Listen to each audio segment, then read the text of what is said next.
Tomb Raider is an action-adventure game developed by Core Design and published by Eidos Interactive and released in 1996 for the Sony PlayStation, Sega Saturn, and Microsoft DOS. It would be the beginning of a long line of titles to be released years later and has received a reboot when Eidos was owned by Square Enix. Today I'll be looking at the PlayStation version. We open up in Los Alamos, New Mexico, in the 1940s to a nuclear test in the desert. The following explosion releases an ancient device that has a mysterious woman imprisoned in a capsule. After that we jump ahead to the present at a hotel in Calcutta where Lara Croft is approached by a man named Larson Conway who introduces her to the owner of Natla Technologies, Jacqueline Natla. Jacqueline informs Lara of an artifact called the Scion hidden inside the lost tomb of Qualapec somewhere in the mountains of Peru. With a smirk on her face, Lara agrees to go looking for the artifact, and that's when we're taken to the title screen. It's not your standard new game, load game, etc. that a lot of title screens has. Not that there's anything wrong with that.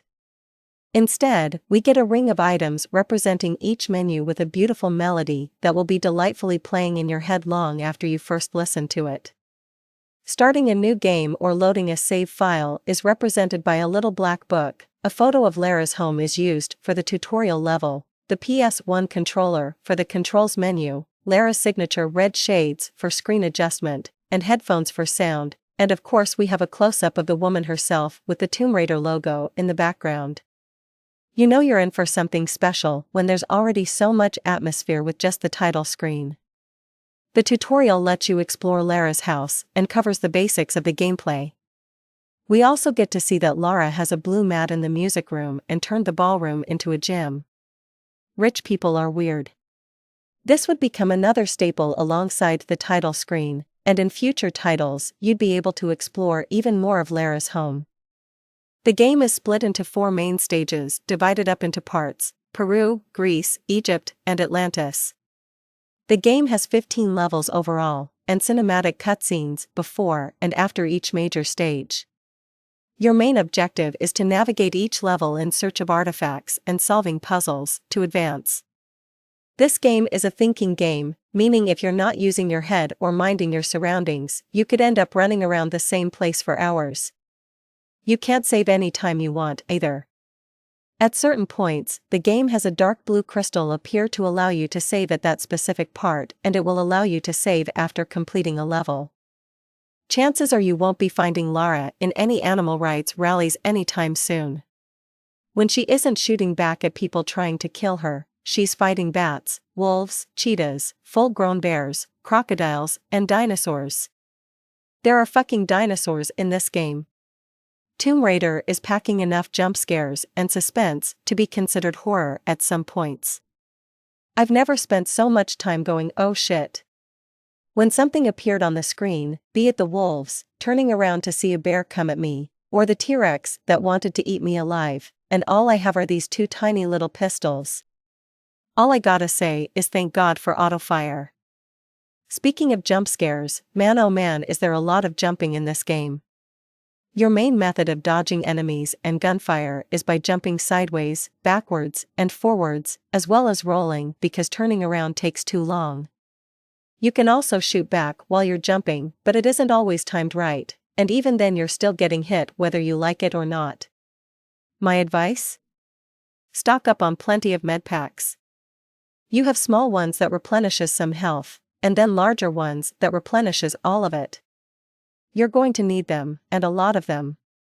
The soundtrack in this game is simply phenomenal, and nothing gets the blood pumping faster than the song playing in the background as you're being attacked by enemies, or put you in the zone with something else while exploring. Just hearing all of this again quickly jumped Tomb Raider up as one of my all-time favorite soundtracks. I get the feeling the people behind this game didn't brush up on their mythology. During the first level in Greece, we have a room dedicated to the Nordic god Thor, when Zeus is the Greek god of thunder.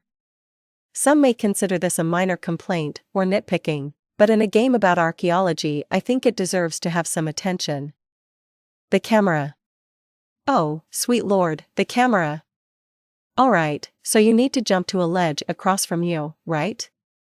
You're trying to line up your jump, and just as you get out to the ledge, the camera decides that it would be a great idea to show you the side of Lara Croft's face instead. You can use the first-person view mode to look around to make sure you're standing in the correct spot, but it's still ridiculous, especially if you're firing at an enemy and then the camera goes haywire to where you can't see anything. Lara is depicted as a strong and intelligent woman who relies on that intelligence and her wits to overcome obstacles. She never once through the course of any of the games relies on looks to get the upper hand on anyone.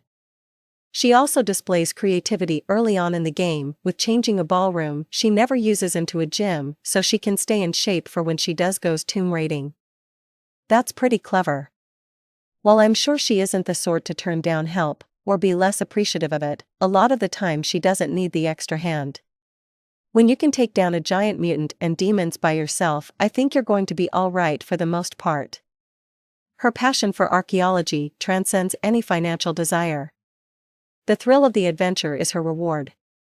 Lara is like a female Indiana Jones, but she isn't a blatant rip-off of the character. She has her own look, style, and personality that sets her apart from him and other characters. The hair tied in a ponytail, the blue top, brown shorts, and the twin pistols has become a staple of the character, and makes her pretty easy to spot. As well as the Angelina Jolie lips. Lara isn't the only imposing female figure in the game. The other is in the form of Jacqueline Natla. An Atlantean frozen in time for her misuse of power and was released into modern times, growing her own company where she stands at the head with henchmen under her command. She's straight up manipulative, using Lara to find parts of the Scion artifact for her to be able to make a new race of mutants, and then sending her henchmen in to collect the artifacts that Lara put all the work into finding. Since then, Natla has been exalted as the main antagonist of not just the first Tomb Raider, but the entire Tomb Raider franchise, despite not appearing in every game, and only returning in Underworld. It makes perfect sense to me, because when you think in terms of Tomb Raider villains, Natla is the first person to pop into your head, if anyone. Tomb Raider is a fun and challenging game that rewards patience when it comes to exploration and puzzles, and was revolutionary for its time in terms of graphic ability and telling a story. With its success, it also showed that there was a marketplace for women to take the lead in video games without having to be in so much armor you'd mistake her for a man.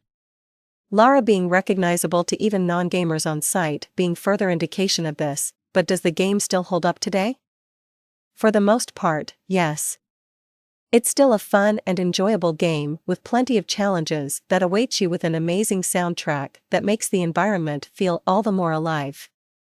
The only place where it feels kind of dated is with the graphics and cinema experience, which is only because of how far we've come since 1996. And the former still looks pretty good even by today's standards. Overall, Tomb Raider is a game that people can enjoy regardless of gender. Get it?